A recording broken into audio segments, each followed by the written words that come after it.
Encadré par un important service d'ordre, Park Geun-hye quitte les bureaux du procureur pour un centre de détention près de Séoul. Certains de ses supporters, drapeaux à la main, sont massés sur le côté de la route. Celle qui fut la première femme présidente de la Corée du Sud vient de passer sa première nuit derrière les barreaux. La descente aux enfers continue donc pour la présidente destituée.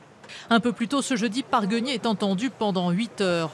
Au terme de cette audition, le tribunal central de la capitale émet un mandat d'arrêt pour corruption et abus de pouvoir.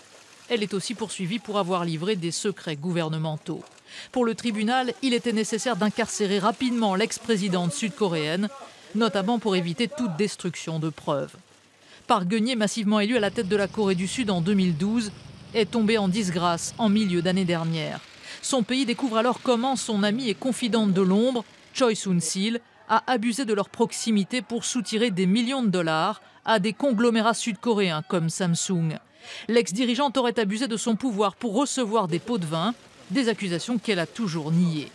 Ulcérée, une grande partie de la population n'a cessé ces derniers mois de réclamer sa destitution. Elle sera finalement confirmée le 10 mars par la Cour constitutionnelle. Alors qu'un président par intérim a pris les rênes du pays, une élection présidentielle anticipée est prévue le 9 mai prochain.